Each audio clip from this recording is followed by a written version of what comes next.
السلام علیکم ورحمۃ اللہ وبرکاتہ۔ الحمد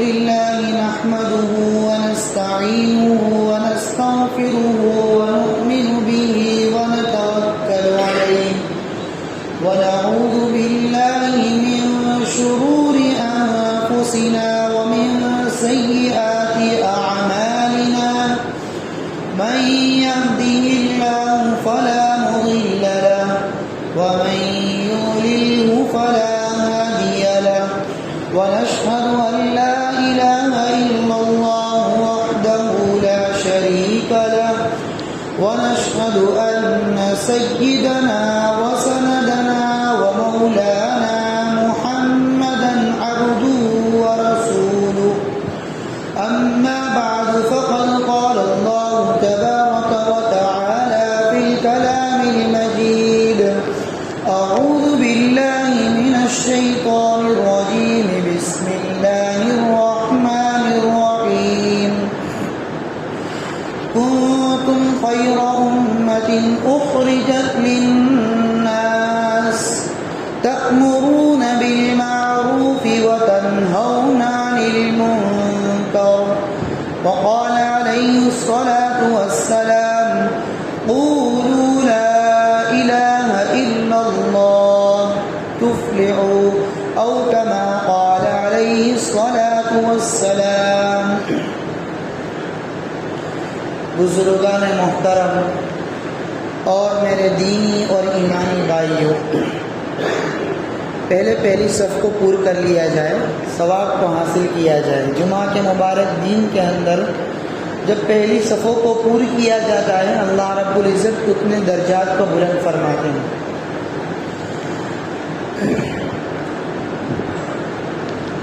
میرے دینی اور ایمانی بھائیوں، اللہ رب العزت کا بے انتہا کرم و احسان ہے کہ اللہ رب العزت نے ہمیں قیمتی انعامات میں سے ایک انعام جو اللہ رب العزت نے ہمیں عطا کیا ہے وہ ایمان کی دولت ہے۔ ایمان جو اللہ نے ہمیں دیا ہے وہ بڑا قیمتی تحفہ اور قیمتی انعام ہے۔ یہ ہم تک جو ایمان پہنچا ہے وہ بڑی قربانیوں کے ساتھ اور بڑی تکلیفوں کے ساتھ اور بڑی مصیبتوں کے ساتھ ہم تک پہنچا ہے۔ ہمیں بغیر مانگے ایمان مل چکا ہے، اس لیے ہمیں اس کی قدر و قیمت معلوم نہیں ہے، اس کا ہمیں استحضار نہیں ہے۔ اس لیے اللہ تعالیٰ کا ہم جتنا شکر ادا کریں اس انعام پر اور اس دولت پر کم ہے۔ مزید اللہ کا انعام یہ ہوا کہ اللہ رب العزت نے ہمیں امت محمدیہ کے اندر پیدا کیا، اور اللہ رب العزت نے ہمیں امت محمدیہ کے اندر مبعوث کیا اور امت محمدی بنا کر ہمیں بھیجا۔ یہ اللہ کا بہت بڑا انعام ہے۔ بے شمار امت اللہ رب العزت نے بھیجی ہے، لیکن اس امت کی اللہ رب العزت نے بہت ساری خصوصیات رکھی ہے، بہت سارے فضائل اللہ رب العزت نے اس امت کے رکھے ہیں۔ احادیث کے اندر اس امت کے اتنے فضائل آتے ہیں، اتنی خصوصیات آتی ہیں جتنی پہلی امتوں کے بارے میں کوئی فضیلت اور کوئی خصوصیت نہیں آئی۔ میرے عزیزوں، ان میں سے مختصر میں اس امت کی خصوصیت کو بیان کرتا چلوں تو سب سے پہلے اس امت کی خصوصیت کیا رہی ہے تو فرماتے ہیں، قرآن کریم سے اس بات کو میں بتلاتا چلوں، اللہ رب العزت نے اس امت کی پہلی خصوصیت یہ بیان فرمائی ہے کہ وَكَذَلِكَ جَعَلْنَاكُمْ أُمَّةً وَسَطًا۔ اللہ تعالیٰ خود فرماتے ہیں کہ اس امت کو میں نے امت وسط بنایا ہے۔ اس امت کو میں نے امت وسط مطلب درمیانی امت بنایا ہے۔ مطلب کیا؟ اعتدال والی امت بنایا ہے، معتدل امت بنایا ہے۔ نہ موسیٰ علیہ السلام والی امت یعنی نہ سختی والی امت اس امت کو بنایا ہے، نہ عیسیٰ علیہ السلام والی امت یعنی نہ نرمی والی اس امت کو بنایا ہے، بلکہ اس امت کو درمیان میں رکھا، اس امت کو معتدل امت بنایا ہے، اعتدال والی امت بنا کر بھیجا ہے۔ میں نے پہلے بھی کہا تھا کہ موسیٰ علیہ السلام کی امت کے اندر قصاص ہی قصاص ہے، اور عیسیٰ علیہ السلام کی امت کے اندر دیت ہی دیت ہے۔ اس امت کے اندر قصاص بھی ہے، دیت بھی ہے، اور بہتر اس امت کے لیے یہ رکھا ہے اللہ تعالیٰ نے کہ معاف کر دو تو یہ تمہارے لیے بہتر ہے۔ ایک خصوصیت تو اس امت کی یہ رہی ہے۔ دوسری اس امت کی خصوصیت یہ رہی ہے کہ اللہ تعالیٰ نے اس امت کو چنا ہے۔ اصطفیٰ کا لفظ استعمال کیا ہے قرآن مجید میں کہ اللہ تبارک و تعالیٰ نے اس امت کو خود پسند کیا، خود منتخب کیا، اور اس امت کو خود چاہا۔ تیسری اللہ تعالیٰ نے اس امت کی خصوصیت یہ رکھی ہے، فرماتے ہیں کہ لِتَكُونُوا شُهَدَاءَ عَلَى النَّاسِ، کہ میدان محشر کے اندر کل قیامت کے دن جب میدان محشر قائم ہوگا، اس وقت یہ امت یعنی اللہ کے رسول صلی اللہ علیہ وسلم کی امت محمدی گواہ رہے گی۔ کس بات کی؟ وہ بھی احادیثوں سے ثابت ہے، لمبی چوڑی تفصیلات کے ساتھ ہر احادیث کی کتابوں کے اندر یہ بات آئی ہے جو میں بیان کرنا چاہتا ہوں۔ وہ یہ ہے کہ اس امت کو گواہ بنایا ہے میدان محشر میں، اس طریقے سے کہ جب کل قیامت کے دن پہلے جتنی بھی امتیں گزری ہے ان تمام امتوں کو اللہ تعالیٰ اپنے سامنے بلاتا جائے گا اور حساب کتاب لے گا۔ جب اللہ رب العزت امتوں سے یہ بیان کریں گے کہ تمہارے پاس کوئی نبی آئے تھے، تمہارے پاس کوئی کتاب آئی تھی، ان لوگوں سے جن لوگوں نے ان نبیوں کی نافرمانی کی، جن لوگوں نے ان نبیوں کی باتوں کو نہیں مانا، ان سے کیا ہے کہ حساب کتاب اور پوچھ گچھ ہوگی۔ اب ان سے یہ سوال کیا جائے گا کہ کیا تمہارے پاس کوئی ڈرانے والا یعنی جہنم سے بچانے والا کوئی آیا تھا، کوئی جنت کی خوشخبری سنانے والا آیا تھا؟ تو وہ امت یعنی پہلے جتنی بھی امت گزری ہے وہ اس وقت بھی اللہ رب العزت کے سامنے بھی اس بات کا انکار کرے گی اور وہ وہاں پر منکر بنے گی، یعنی کہیں کہ ہمارے پاس کوئی نبی نہیں آیا، کوئی کتاب نہیں آیا، کسی نے ہمیں دین کی دعوت نہیں دی، کسی نے ہمیں دین کی طرف نہیں بلایا، کسی نے ہمیں آپ کی وحدانیت کو نہیں سمجھایا۔ اس وقت اللہ رب العزت اس امت کو یعنی ہم جیسے کمزور، ہم جیسے ناتواں انسان کو اللہ رب العزت گواہ کے طور پر پیش کرے گا۔ حالانکہ اللہ رب العزت کو کسی گواہ کی یا کسی کی ضرورت نہیں ہے، لیکن اللہ تعالیٰ اس امت کی خصوصیت کو اور اس امت کی فضیلت کو بیان کرنا چاہتے ہیں کہ یہ امت کیسی ہے۔ اس امت کو وہاں پر بھی اللہ رب العزت گواہ بنا کر پیش کرے گا۔ یہ امت وہاں پر میدان محشر میں اللہ رب العزت کے سامنے یہ جواب دے گی کہ ہاں ان کے پاس نبی آئے تھے، کتابیں آئی تھی، نبیوں نے ان کو دین کی طرف بلایا، دین کی دعوت دی، لیکن ان لوگوں نے ان نبیوں کی باتوں کی تکذیب کی، نبیوں کی باتوں کو جھٹلایا، نبیوں کی باتوں کی نافرمانی۔ اب وہاں پر بھی یہ گزری ہوئی امت جو ہے وہ اللہ رب العزت کے سامنے اپنی اس امت پر کیا ہے کہ وہ اشکال کرے گی۔ تو تم تو وہاں پر موجود نہیں تھے جس وقت ہم تھے، تو تمہیں کیسے معلوم؟ ہم سے یہ سوال کریں گے اشکال کے طور پر۔ تو اس وقت ہمارے پاس جواب یہ ہوگا کہ ہمیں ہمارے نبی محمد عربی صلی اللہ علیہ وسلم نے ساری باتوں سے کیا ہے کہ واقف کرایا تھا۔ ہمیں ہمارے نبی نے گزری ہوئی ساری امتوں کے کارنامے کو، گزری ہوئی ساری امتوں کے واقعات کو بیان کیا تھا۔ یہاں تک ہم کہیں گے کہ اللہ رب العزت کے کلام یعنی قرآن مجید کے اندر بھی پچھلی قوموں کے سارے واقعات اور پچھلی قوموں کے سارے کارنامے اور پچھلی قوموں کے سارے انجام جو ہے وہ موجود ہے۔ ہم نے قرآن سے اور ہمارے نبی سے یہ بات سنی ہے، اس لیے ہم یہاں پر اس بات کو بیان کر رہے ہیں۔ اب میرے پیارو عزیزو، اس وقت بھی ہمیں اللہ رب العزت کیا ہے کہ گواہ بنا کر دوسری قوموں کے سامنے پیش کرے گا۔ یہ اس امت کی تیسری خصوصیت میں نے بیان کی۔ چوتھی ایک خصوصیت اس امت کی یہ رہی ہے، خود اللہ تعالیٰ قرآن مجید کے اندر فرماتے ہیں کنتم خیر امہ، کیا فرماتے ہیں؟ کنتم خیر امہ، کہ تم تو بہتر امت ہو، اچھی امت ہو۔ آگے اللہ تعالیٰ خود فرماتے ہیں کہ اخرجت للناس، یہ سیگا جو یہاں پر اخرجت کا لفظ جو استعمال کیا ہے وہ ذرا قابل غور ہے۔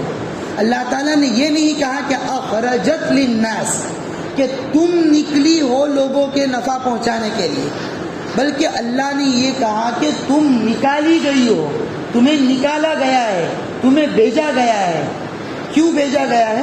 لوگوں کو نفع پہنچانے کے لیے تمہیں نکالا گیا ہے۔ اللہ تعالیٰ خود اس امت کے بارے میں بیان فرماتے ہیں آگے کہ تأمرون بالمعروف وتنہون عن المنکر، کہ تم تو ایسی امت ہو کہ تم لوگوں کو اچھائیوں کی طرف، خیر کی طرف، بھلائیوں والے کام کی طرف بلاتے ہو اور اچھائیوں والے کاموں کا حکم کرتے ہو اور برائیوں سے روکتے ہو، برے کاموں سے لوگوں کو روکتے ہو، یعنی امر بالمعروف اور نہی عن المنکر کا کام تم کرتے ہو۔ یہ ہے اس امت کی خصوصیت۔ میرے پیاروں عزیزوں، اس کے علاوہ اس امت کی بے شمار فضیلت اور خصوصیات رہی ہے۔ یہ قرآن سے جتنی باتیں تھیں وہ میں نے آپ حضرات کے سامنے پیش کی۔ میرے عزیزوں، بے شمار انبیاء علیہم الصلوات والتسلیمات آئے۔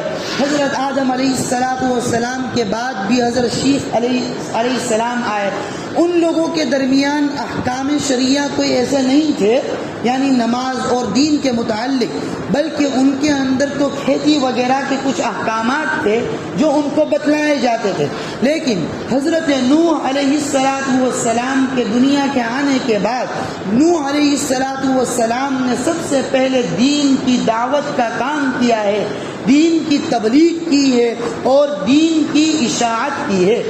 قرآن مجید کے اندر صراحتاً ہے کہ آپ علیہ السلام نے، یعنی حضرت نوح علیہ السلام نے 950 سال، 1000 سال میں 50 سال کم، آپ نے 950 سال تک تو صرف دین کی تبلیغ کی ہے، دین کو پھیلایا ہے، دین کی محنت کی ہے، لوگوں کو اللہ رب العزت کی وحدانیت کو، یعنی اللہ کیا ہے، اللہ کا تعارف لوگوں کے درمیان بیان کیا کہ 950 سال تک اس محنت کو اور اس کام کو ایک نبی کرتا رہا۔ لیکن ان کی امت نے، یعنی حضرت نوح علیہ السلام کی امت نے آپ کی ایک نہیں سنی، آپ کی نافرمانی میں کوئی کمی اور کوئی کسر باقی نہیں چھوڑی، اور آپ کی باتوں کو جھٹلاتے رہے اور آپ کا مذاق اڑاتے رہے، حتیٰ کہ آپ علیہ السلام نے قرآن مجید میں یہاں تک کہ آپ نے اللہ رب العزت کی شکایت کی کہ قال رب انی دعوت قومی لیلا ونہارا، جب بے بس ہو گئے، جب تھک چکے، جب آپ علیہ السلام لوگوں کے تانے، لوگوں کی گالیاں گلوچ اور لوگوں کی تکلیفوں کو برداشت کر کر اللہ سے شکایت کرتے ہیں کہ قال رب انی دعوت قومی لیلا ونہارا، کہ اے میرے رب، اے میرے پروردگار، میں نے میری قوم کو دین کو بھی دعوت دی ہے، صبح کو بھی میرے قوم کے پاس جاتا اور دین کی دعوت دیتا، تیری وحدانیت کو پہچانتا اور تیری وحدانیت کو لوگوں کے درمیان بتلاتا، اور رات کو بھی میں جاتا اور تیری معرفت کرواتا اور لوگوں کو تیرے ساتھ جو شریک ٹھہراتے ہیں ان کو روکتا۔ آگے خود حضرت نوح علیہ السلام فرماتے ہیں، یہ 29ویں پارے کی کچھ سورہ نوح کی بھی آیت ہے، قال رب انی دعوت قومی لیلا ونہارا فلم یزدہم دعائی الا فرارا۔ خود حضرت نوح علیہ السلام فرماتے ہیں، جب بھی میں ان کے پاس دین کی بات کو لے کر جاتا، میں جب بھی ان کے پاس دین کی بات لے کر پہنچتا تو ان کا حال یہ تھا کہ وہ میری بات نہ سن کر بھاگ جاتے تھے۔ وہ میری بات سننی نہ پڑے تو مجھ سے دور چلے جاتے تھے. میں دور سے اگر ان کو نظر آتا ہوں کہ یہ میرے پاس آ کر دین کی بات کرے گا تو ہم دور سے ہی وہ لوگ کیا ہے میری قوم چلی جاتی. فلم یزدہم دعائی الا فرارا. آگے خود حضرت نوح علیہ السلام فرماتے ہیں وَإِنِّي كُلَّمَا دَعَوْتُهُمْ کہ جب بھی میں نے ان کو دین کی دعوت دی, دین کی تبلیغ کی, دین کی اشاعت کی. کیوں کی لِتَغْفِرَ لَهُمْ اس لیے کی کہ وہ اپنے کرتوتوں کو اللہ رب العزت سے معاف کروائے, اپنے کارناموں کو اللہ رب العزت سے بخشش کروائے, اپنے گناہوں کی مغفرت چاہے. لِتَغْفِرَ لَهُمْ لیکن ان کا کام کیا تھا جعلوا اصابعهم فی آذانہم. اللہ رب العزت قرآن مجید میں فرماتے ہیں کہ وہ لوگ حضرت نوح علیہ السلام کی بات کو سننا نہ پڑے تو اپنی انگلیوں کو کانوں کے اندر ڈال دیتے تھے. جعلوا اصابعهم فی آذانہم کہ حضرت نوح علیہ السلام کی اس بات کو سننا نہ پڑے تو وہ اپنی انگلیوں کو کانوں کے اندر ڈال دیتے تھے.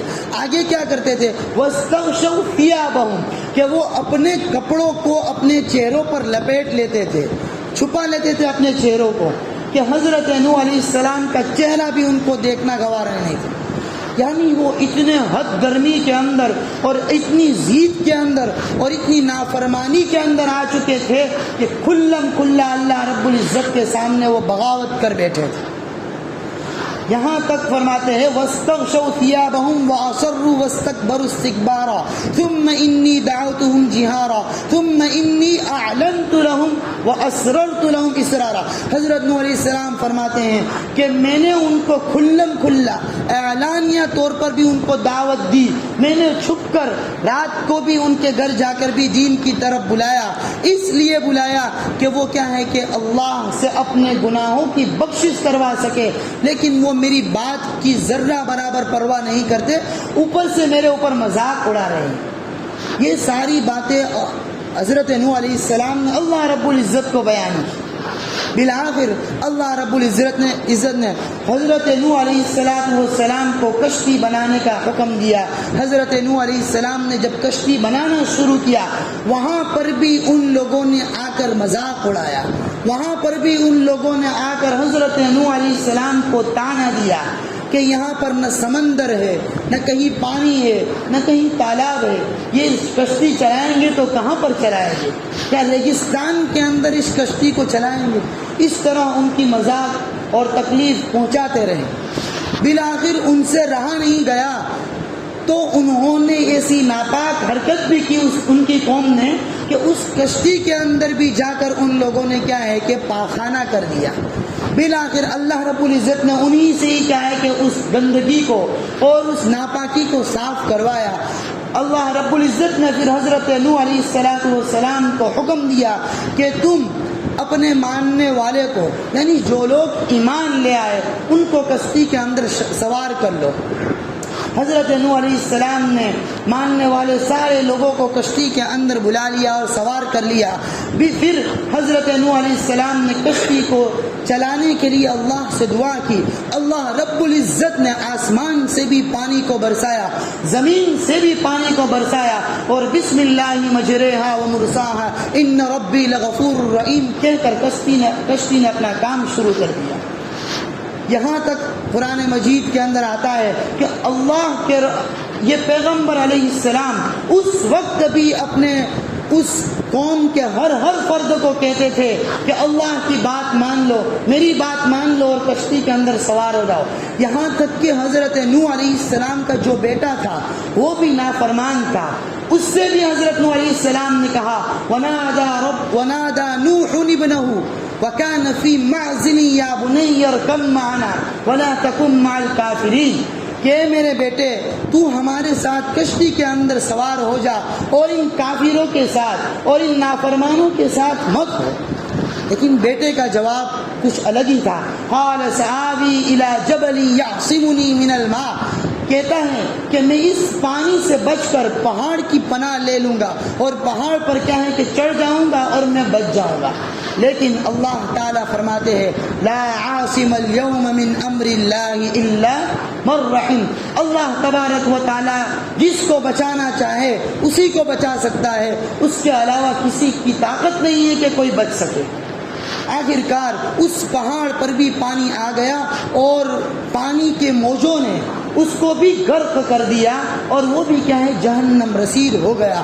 بالآخر حضرت نوح علیہ السلام کی یہ کشتی جودی پہاڑ پر جا کر ٹھہری۔ دوسرے سارے لوگ کیا ہے کہ غرق ہو گئے، اور سارے لوگ کیا ہے کہ ختم ہو گئے، اور اس کشتی کے اندر جتنے لوگ سوار تھے اتنے لوگ ہی کہتے ہیں کہ دنیا کے اندر باقی تھے۔ صرف حضرت نوح علیہ السلام کو آدم ثانی بھی کہا جاتا ہے۔ بالآخر جتنے بھی نبی آئے، حضرت ہود علیہ السلام، حضرت صالح علیہ السلام، حضرت شعیب علیہ السلام، تمام نبیوں نے اپنی قوم کو دین کی دعوت دی۔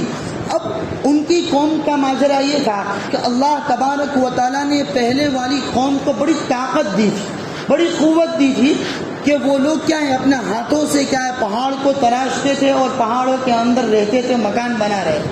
اب ان کو ان کی طاقت پر اتنا گھمنڈ تھا کہ وہ اپنے آپ کو بڑائی سمجھتے تھے۔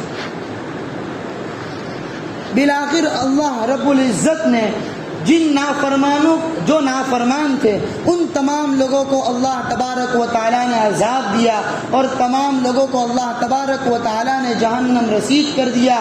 چنانچہ بالآخر سب سے آخر کے اندر ہمارے اور آپ کے پیارے نبی حضرت محمد عربی صلی اللہ علیہ وسلم تشریف لائے۔ آپ صلی اللہ علیہ وسلم کو بھی جب اللہ رب العزت نے دین کی دعوت دینے کا کلم کلا حکم فرمایا کہ آپ اب دین کی تبلیغ اعلانیہ طور پر کرو، تو آپ صلی اللہ علیہ وسلم نے ایک پہاڑ پر جا کر، ایک جگہ پر جا کر آپ نے جو اہل قریش تھے ان لوگوں کو بلایا، وہاں پر سارے لوگوں کو آواز لگائی، یا صبا کہہ کر لوگوں کو بلایا۔ آپ صلی اللہ علیہ وسلم نے جب لوگوں کو بلایا تو سارے لوگ آپ صلی اللہ علیہ وسلم کے پاس آ گئے۔ کیوں؟ اس لیے کہ لوگ آپ صلی اللہ علیہ وسلم کو سچا اور امانت دار اس وقت مانتے تھے۔ آپ کا صادق اور امین لقب پڑ چکا تھا، ہر کوئی جانتا تھا کہ آپ صادق اور امین ہیں۔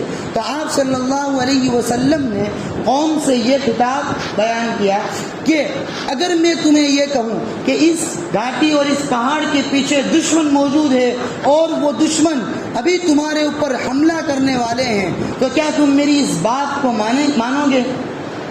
تو قوم نے بیک وقت ایک زبان ہو کر یہ جواب دیا کہ کیوں نہیں، آپ سچے ہیں، آپ امانت دار ہیں، آپ کی ہر بات کو ہم مانیں گے۔ پھر آپ صلی اللہ علیہ وسلم نے لوگوں کے درمیان دین کی دعوت دینا شروع کیا۔ آپ نے کہا یقولوا لا الہ الا اللہ تفلحوا، اے میری قوم تم اللہ تبارک و تعالیٰ کو اپنا معبود ٹھہرا لو، اللہ تبارک و تعالیٰ کے ساتھ کسی کو شریک نہ ٹھہراؤ، تم کامیاب ہو جاؤ گے۔